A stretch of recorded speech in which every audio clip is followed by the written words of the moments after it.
Hello students, today's topic is past continuous tense, also called as past progressive tense, क्योंकि काम continue रहता है और काम पास्ट में कंटिन्यू रहता है। सिंपल इसकी पहचान है, इसके हिंदी वाक्यों के अंत में रहा था, रही थी, रहे थे आदि आते हैं। रहा था, रही थी, रहे थे आदि आते हैं। करता हुआ, काम करता हुआ पास्ट में ये कंडीशन शो होती है। इसके स्ट्रक्चर को आप देखेंगे, सब्जेक्ट के बाद was या वर, उसके बाद ing form of verb, then object, then place, time, adverbial phrase, other parts of the sentence. was और वर का यूज हम समझ चुके हैं। was को एक बार और देख लेंगे आप, ये फर्स्ट पर्सन सिंगुलर और थर्ड पर्सन सिंगुलर के साथ आता है। First person and third person singular. First person singular हमारा आई है और third person singular he, she, it है। जबकि वर्ब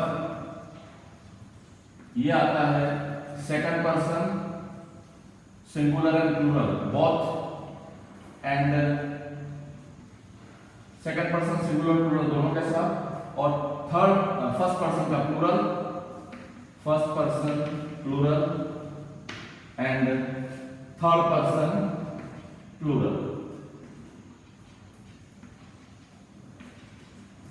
इसको आप समझ लें, सिंपल है। आई के साथ और ही, शी, इट के साथ वाज आएगा, बाकी सबके साथ वर आएगा। एक एग्जांपल ले लेते हैं हम। वह अपने घर को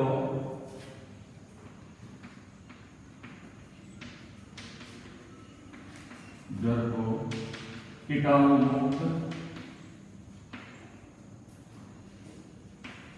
कर रहा था। पास्ट सब्जेक्ट ही के साथ थर्ड पर्सन सिंगुलर है, हमारा वाज आएगा। ही वाज कीटाणु मुक्त करना, स्वच्छ करना, साफ स्वच्छ करना, सैनिटाइज, सैनिटाइजिंग, SANITIZING। यहाँ ध्यान देंगे, सैनिटाइज में जेड का यूज आया है, it is American English. Sanitize के दोनों स्पेलिंग है SANITIZ, sanitize, and SANITIZ, both are correct.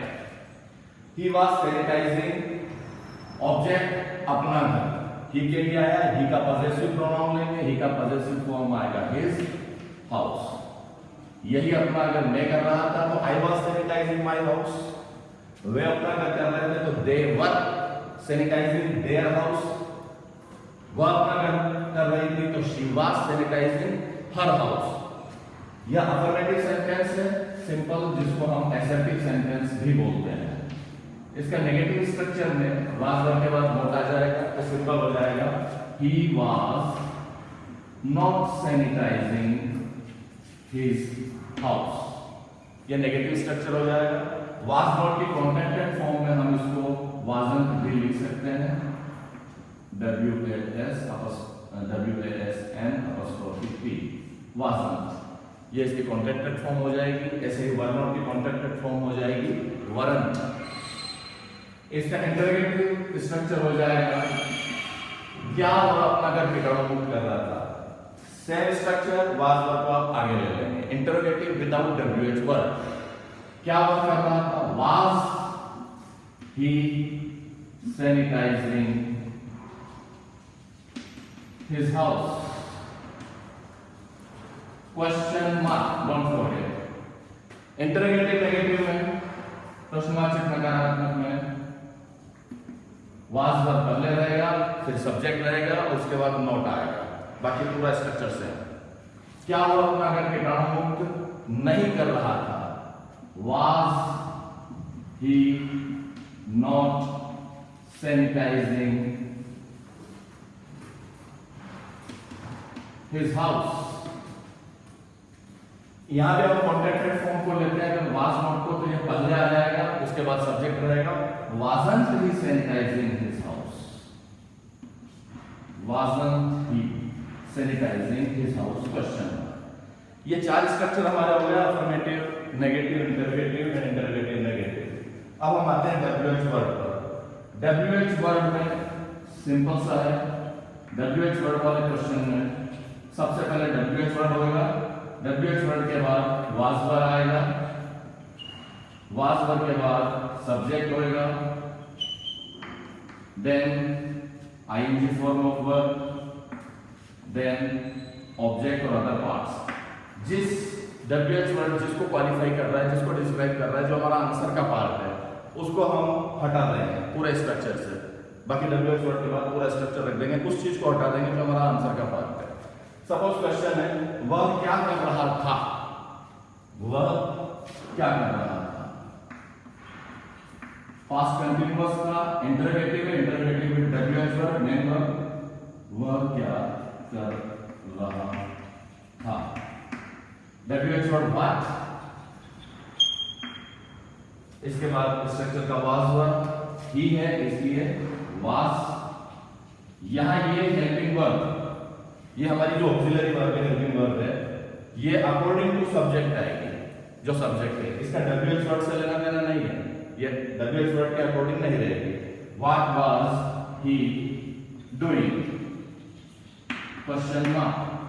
अगर यह होता कि वे क्या कर रहे थे, तो व्हाट वर दे डूइंग, तभी हो जाता what were they doing. Other WH words हम देखते हैं यहां पे, वह अपने घर को सैनिटाइज कब कर रहा था, वह अपने घर को कब सैनिटाइज कर रहा था। When, helping verb auxiliary verb was, subject he, sanitizing his house, when was he sanitizing his house, वह अपने घर को कीटाणु मुक्त क्यों कर रहा था। why was he sanitizing his house, वह अपने घर को कीटाणु मुक्त कैसे कर रहा था। how was he sanitizing his house, तो हम देखेंगे what, when, why, हाउ, और एक और हमारा रहता है वेयर, वह अपने घर को कीटाणु मुक्त कहां कर रहा था। Where was he sanitizing his house, कहां कर रहा था। Where was he sanitizing his house, question mark. अब इसके बाद WHO हु पे आता है। हु, कौन अपने घर को कीटाणु मुक्त कर रहा था, कौन अपने घर को स्वच्छ कर रहा था। Who was sanitizing, who was sanitizing on house, यहां पे हिज को मैंने हटा दिया। If it is not understood, it is to be used with any subject as a possessive form. Now WHO word whose,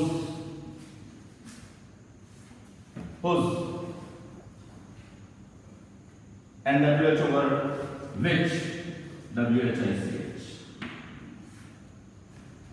किसका घर, वह किसका घर कीटाणु मुक्त कर रहा था, वह किसका घर कीटाणु मुक्त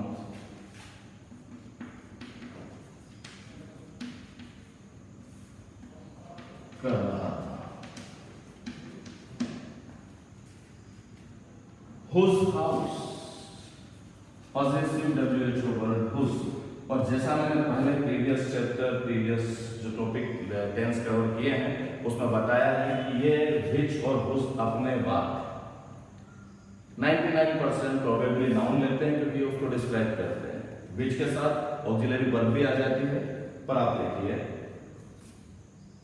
ये नाउन जिसको डिस्क्राइब करेंगे वो इसके साथ आएगा। वह किसका घर कीटाणु मुक्त कर रहा था। whose house was he sanitizing, question mark. और वह कौन सा घर कीटाणु मुक्त कर रहा था? तो which house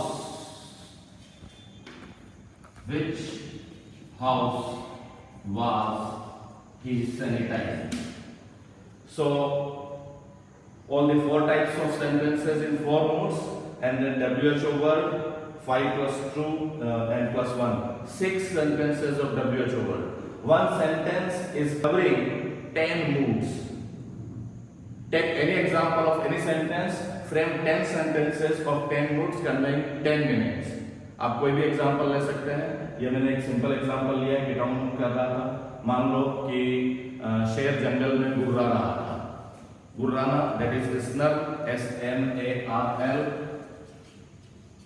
तो the lion was snarling in the forest. वह मेरी तरफ गुर्रा रहा था. The lion was snarling at me. क्या वो मेरी तरफ गुर्रा रहा था? Was the lion snarling at me? Lion क्या कर रहा था? शेर क्या कर रहा था? What was the lion doing? शेर कब गुर्रा रहा था? When was the lion snarling? क्यों गुर्रा रहा था? Why was the lion snarling? कैसे गुर्रा रहा था? How was the lion snarling? इस तरीके से आप देखेंगे. अगर वो शेर किसी का है तो आप देखो कि किसका शेर गुर्रा रहा था. Whose lion was snarling? Which lion was snarling? Frame as many sentences as you can. The more you frame, the more you will be familiar with the frequent use of past continuous tense in time of need. It is very much required and essential, especially for story writing. Have a good day.